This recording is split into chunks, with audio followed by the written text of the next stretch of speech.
Welcome to Kovai குயில் channel. நான் உங்கள் சகோதரி வித்யா.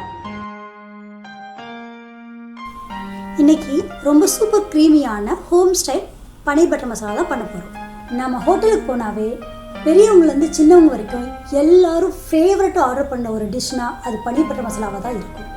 இன்றைக்கி அதை நம்ம வீட்டில் நம்மளோட ஸ்டைலில் சூப்பர் க்ரீமியான பன்னீர் பட்டர் மசாலா ரெடி பண்ண போகிறோம். வாங்க அதை எப்படி பண்ணலான்னு பார்க்கலாம்.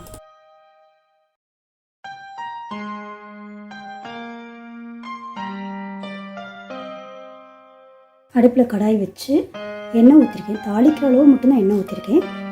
இப்போதைக்கு ஒரு 4-5 பீஸ் பட்டை, 4 பீஸ் கிராம்பு, 2 பீஸ் ஏலக்காய், 2 பீஸ் பே லீஃப், இது மட்டும் ஒவ்வொன்றா சேர்த்து வதக்க ஆரம்பிப்போம். இது நல்லா வெடிக்கட்டும். இப்போ ஆல்ரெடி நான் கட் பண்ணி வச்சுருந்தேன் ஜிஞ்சரையும் கார்லிக்கையும் இது கூடயே நான் சேர்த்துக்கிறேன்.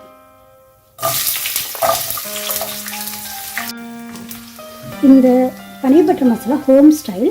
இதில் நம்ம எல்லா ஹோல் ஸ்பைசஸையும் ஜிஞ்சர் கார்லிக் எல்லாத்தையும் ஆயிலில் வதக்கி அதை ஒரு ஃபைன் பேஸ்ட்டாக ஃபஸ்ட்டு நம்ம ரெடி பண்ணுவோம். அந்த பேஸ் மசாலா வச்சு தான் நம்ம பன்னீர் பட்டர் மசாலாவே செய்வோம். இப்போ ஆனியன் நல்லா வதங்கிருச்சு, ஜிஞ்சர் கார்லிக் நல்லா வதங்கிருச்சு. இப்போ நம்ம இது கூடவே ஆனியனை இப்போ சேர்த்துக்க போகிறோம்.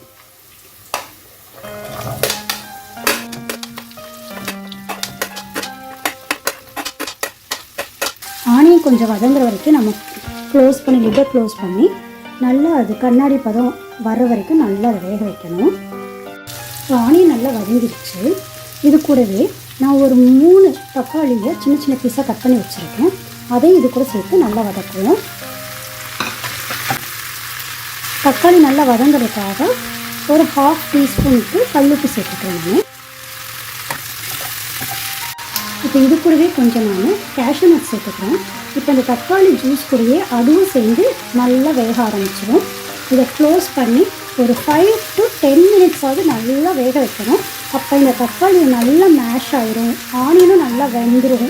ஈவன் இந்த கேஷ்யூ நட்டுமே நல்லா வெந்து அரைக்கிறதுக்கு சரியான பக்குவத்துக்கு அப்போ தான் நமக்கு வரும். தக்காளியிலேருந்து வந்த ஜூஸே நிறையா இருக்குது. இது பார்த்தீங்கன்னா உங்களுக்கே தெரியும், நல்லா வாட்டராக என்னோட நல்லா குக் ஆகி ஆனியன், டொமேட்டோ, கேஷ்யூ நட் கூட அந்த வாட்டர்லேயே நல்லா வெந்திருக்கு. ஜஸ்ட் ஒரு 10 to 15 மினிட்ஸ் இதே மாதிரி மூடி போட்டு நல்லா வேக வைங்க.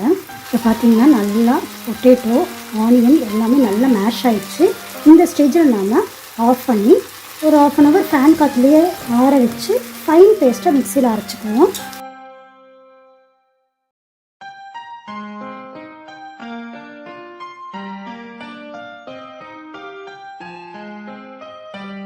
இப்போ எடுத்து வச்ச பன்னீரில் கொஞ்சமாக நான் சில்லி பவுடர், அது கூட சால்ட் போட்டு கலந்து ஒரு 5-10 மினிட்ஸ் ரெஸ்ட் பண்ணிவிட்டு அதை ஆயிலில் லைட்டாக ஃப்ரை பண்ணி எடுத்துக்குவேன்.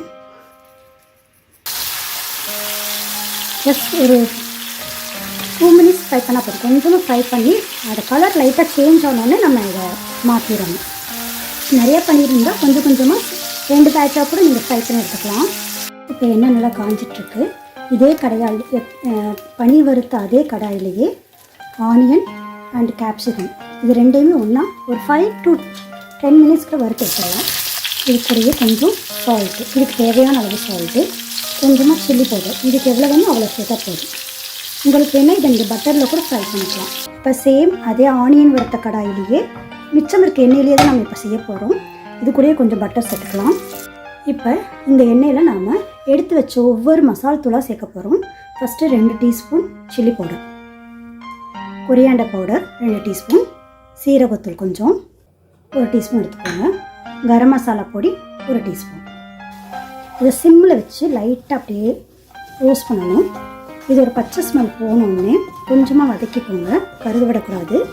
அது கூடயே கொஞ்சம் நான் எடுத்து வச்சுருக்க 1 கப் தயிர் இது கூட சேர்க்க போகிறோம். இதுதான் நல்ல க்ரீமி டெக்ஸ்சர் கொடுக்கும்.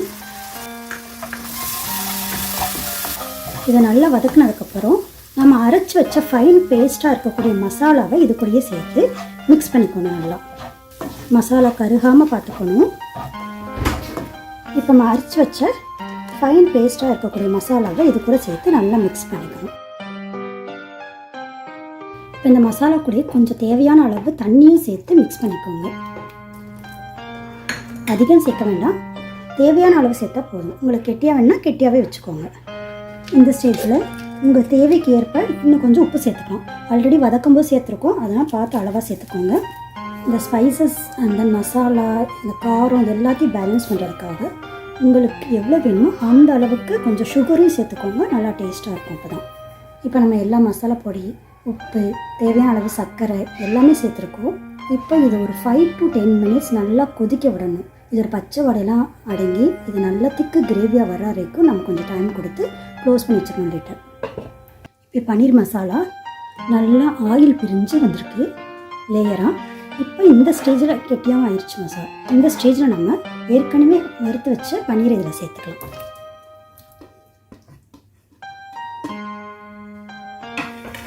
இது கூடவே ஃப்ரை பண்ணி வச்ச கேப்சிகம், ஆனியன் இதையும் சேர்த்துக்கலாம். இது கூடவே கடைசியாக கொஞ்சம் கஸ்தூரி மேத்தி தூவிக்கோங்க. இப்போ கடைசியாக இது கூட ஒரு சின்ன பிளாக் சைஸ் பட்டர் சேர்த்துக்கணும். பட்டர் மெல்ட் ஆகட்டும். கடைசியாக சேர்த்தா தான் இதோட ஃப்ளேவர் நல்லாயிருக்கும். இப்போ பன்னீர் பட்டர் மசாலா ரெடி ஆயிடுச்சு. கடைசியாக ஃப்ரெஷ் க்ரீம் இதில் ஆட் பண்ணிக்கலாம்.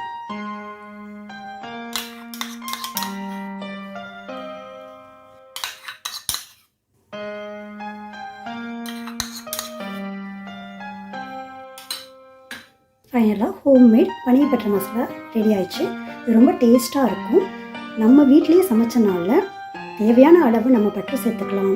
ஹோம்மேடாக இருக்கக்கூடிய ஃப்ரெஷ் க்ரீம் சேர்த்துக்கலாம்.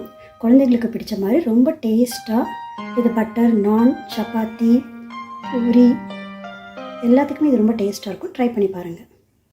தேங்க்ஸ் ஃபார் வாட்சிங். மீண்டும் சந்திப்போம்.